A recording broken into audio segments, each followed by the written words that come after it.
1. Listen to a travel agent talking about interesting places to visit in Wales. Match the correct activities and beaches with each place. Some of the choices may be used more than once. First, you have some time to look at questions 1 to 5.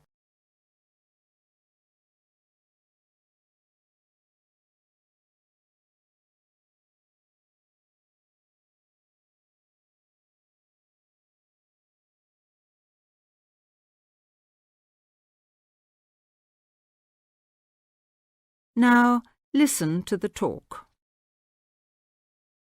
The trouble with a long weekend in Wales is that a long weekend is too short. There just isn't enough weekend for what Wales has to offer. Take the Welsh coastline. Whichever way you like your sand, you'll find it in Wales. For the active, there are surfing beaches all round the coast. At Marlow Sands, at Aberdaron, and particularly at Rhossili Beach on the Gower Peninsula, which offers some of the best surf in Europe. Sailing too is widely available with yachting centres such as Tenby in the south, Aberdyfi in mid-Wales and Abersoch on the Len Peninsula in the north. There are big open beaches and there are small secluded bays and coves.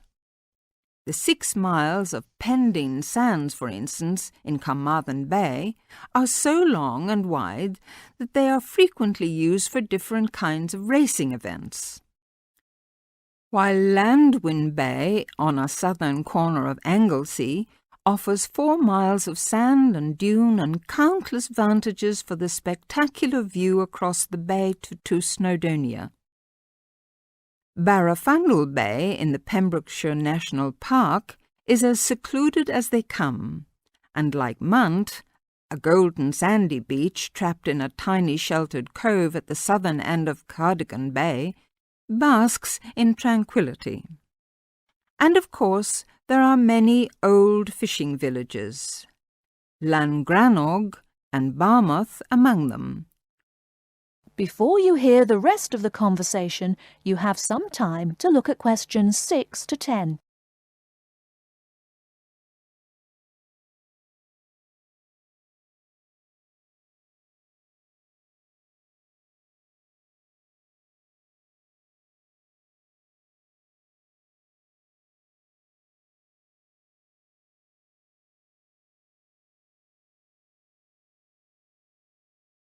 Now listen and answer questions 6 to 10. And of course, there are many old fishing villages, Llangrannog and Barmouth among them, whose charm has increased as the fleets of ships have declined. These days, you see, the fishing in Wales is much more for pleasure than profit.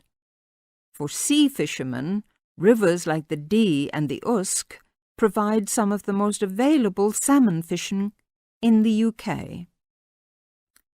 Is it any wonder that Wales lures fishermen in droves? And is it any wonder that there are hundreds of cosy lake and riverside inns to accommodate them? Wales is teeming with interesting places to stay and interesting things to do. That is the end of part 1. You now have half a minute to check your answers.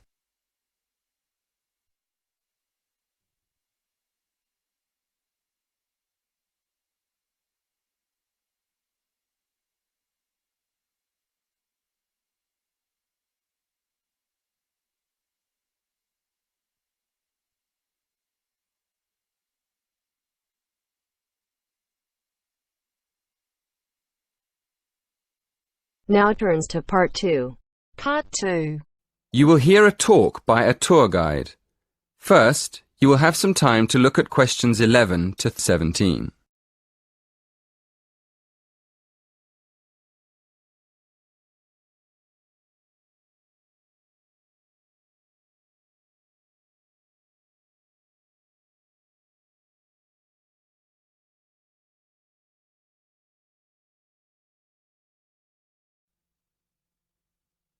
Good morning.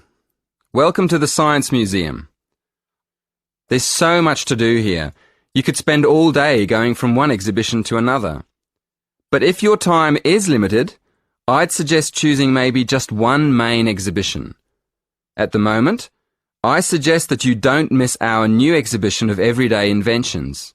It's amazing to see how objects we use in our daily lives, like paper clips, tea bags and light bulbs, were invented in the first place, and how they've developed over the years into such an essential part of our lives that we hardly ever notice them. You shouldn't miss it. The other thing I'd suggest if you don't have much time is a guided tour of the free exhibitions. These tours usually start on the hour, at 1 o'clock, 2 o'clock and so on. They're quite short, only half an hour, so you could do a couple of tours in an afternoon if you wanted to. If you'd like to go on a tour, you should go to the entrance of the exhibition on the ground floor and wait for the guide there. Just to give you an idea of the range of exhibitions we have here at the museum, I'm going to tell you about the exhibitions and activities we have for visitors of different ages. First of all, for the little ones, we have a fascinating area called Shapes and Patterns, where they can play with objects and images and see how they form different patterns. It's really colourful and exciting. Kids love it. Then, at the other end of the scale, we have more complex exhibitions that appeal more to our older visitors. There's one about the history of aviation, how planes developed over the years. Older visitors may even be able to remember some of the earlier planes on display. Another exhibition that adults might particularly enjoy is the energy exhibition. It shows the historical development of different forms of energy in Britain and how it has powered industry over the centuries. And of course, we mustn't forget the teenagers. There are lots of exhibitions to interest them, but my favourite one is the one where visitors can find out more about how physics works.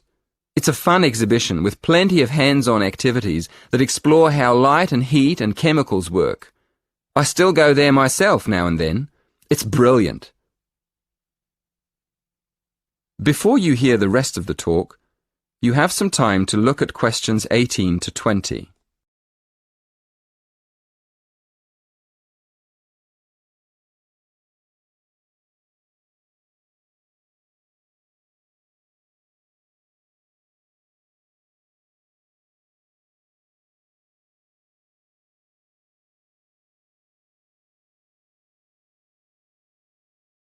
Now listen and answer questions 18 to 20. Most of our exhibitions are free, but you will need a ticket for some of the special ones, like the 3D film shows. So let me explain how you get a ticket online. Of course, you can do this directly at the ticket office, but if there's a long queue, you can book online on your mobile. So, go to our homepage and choose the Events button. Then, click on the film title. That'll take you to the next window. In the right-hand corner, you'll see a little calendar. Choose the date on the calendar and then go to the next window. There's a drop-down box there for you to choose the time and another one for the number of tickets. Careful on that page. There are different prices for adults and children. When you've done that, go to the final page and choose your payment method. That is the end of part 2. You now have half a minute to check your answers.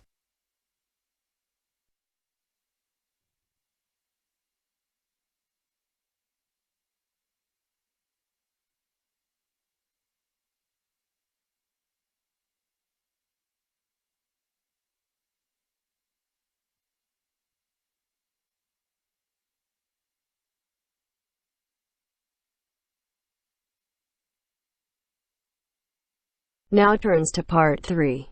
Part 3. You will hear 3 students discussing a program of activities for new students at a college. First, you have some time to look at questions 21 to 26.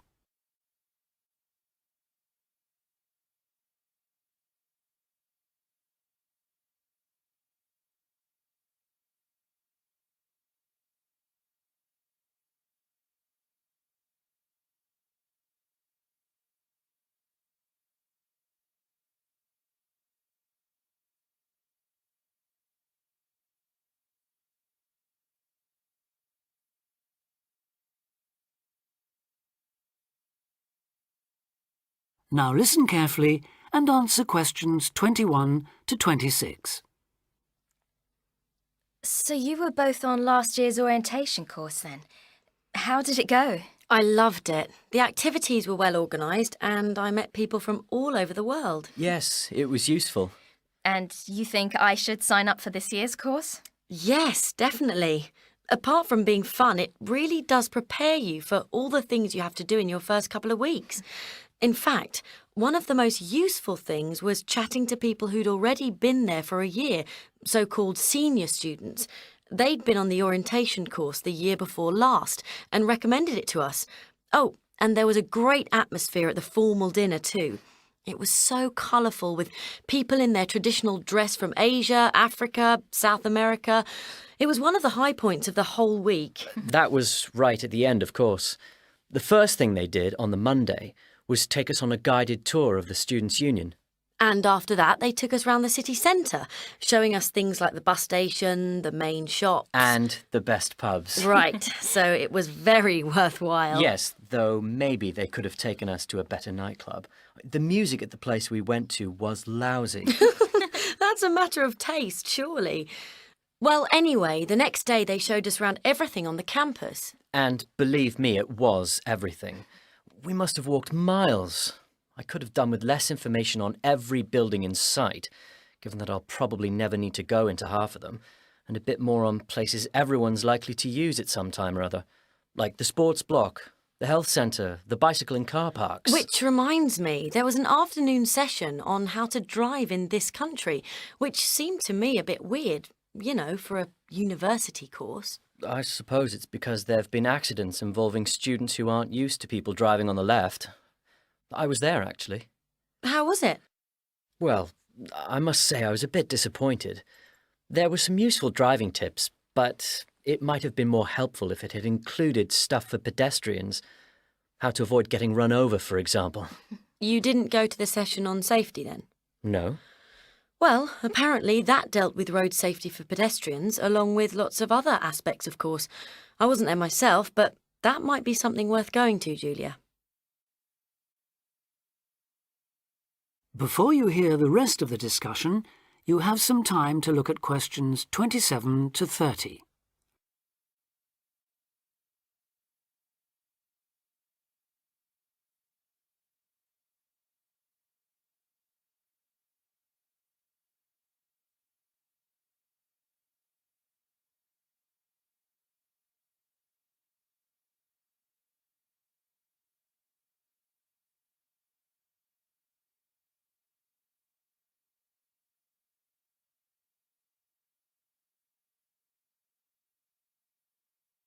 Now listen and answer questions 27 to 30. I like the sound of the whole thing. Tell me, what's the accommodation like? Do you have a room to yourself or do you have to share? What do you have to take with you?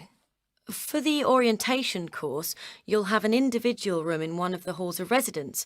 That'll be a different hall from the one you're booked into for the year, but they're both on the campus, so you won't have far to go. And you won't have to take much with you. The room will have chairs, table, wardrobe, bed, mattress, blankets, sheets and so on. Take a warm coat or jacket, though.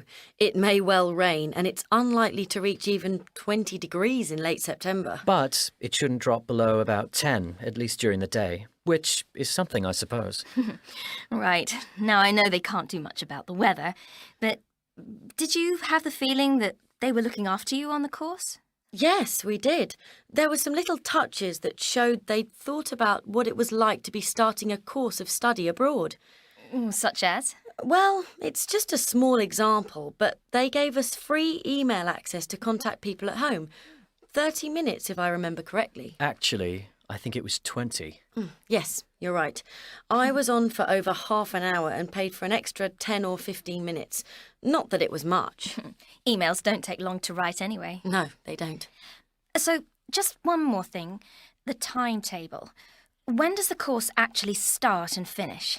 Well, a lot of people get there on the Sunday, though you'd have to find a room for an extra night, as the course accommodation is only booked from the Monday, when things get going. Then they'll keep you busy all week until the dinner on the Friday. And that's it, is it? Yes, there's nothing after that. Though most people stay over till Saturday, partly to recover from the party, but also because they can then move straight into their permanent rooms. I think I'll do that. Well, thanks a lot for all your advice. I'm sure I'll enjoy the course. I wish I could go on this year's too. That is the end of part 3. You now have half a minute to check your answers.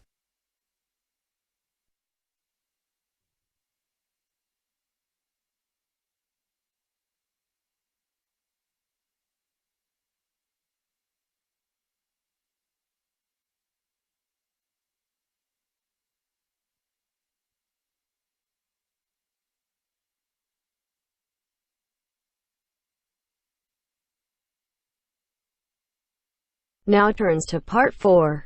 Part 4. You will hear 3 students discussing exam techniques with their tutor. First, you have some time to look at questions 31 to 40.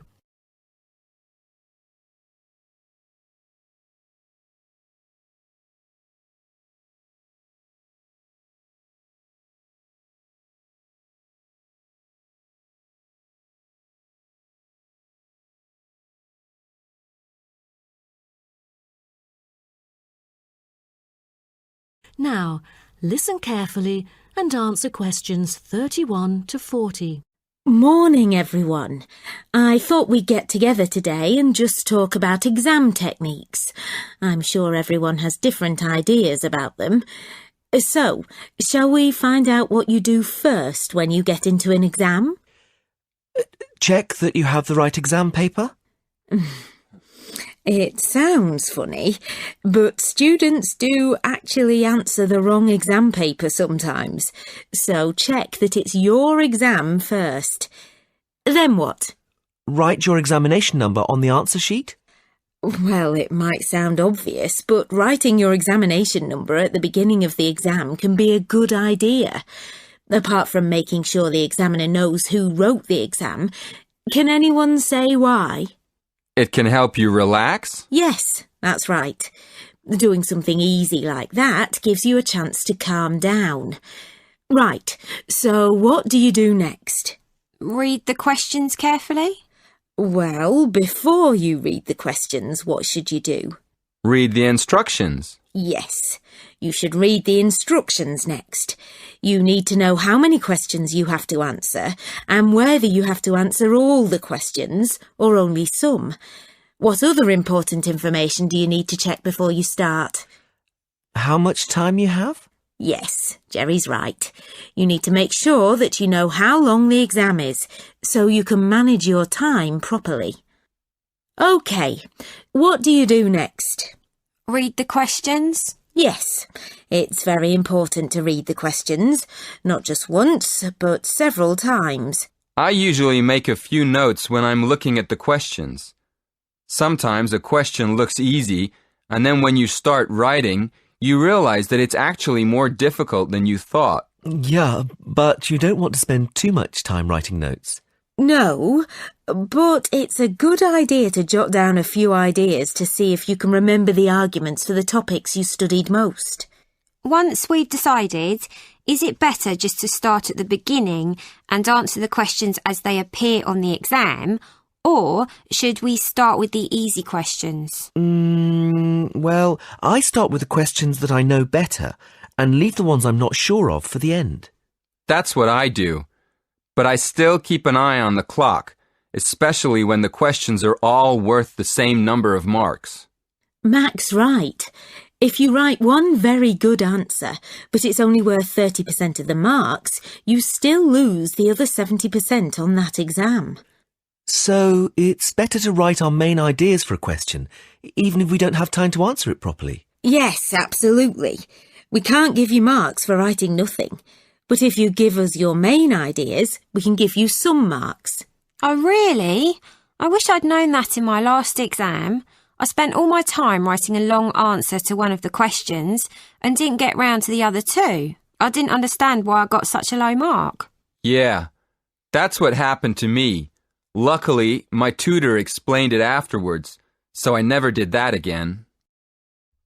That is the end of part 4. You now have half a minute to check your answers.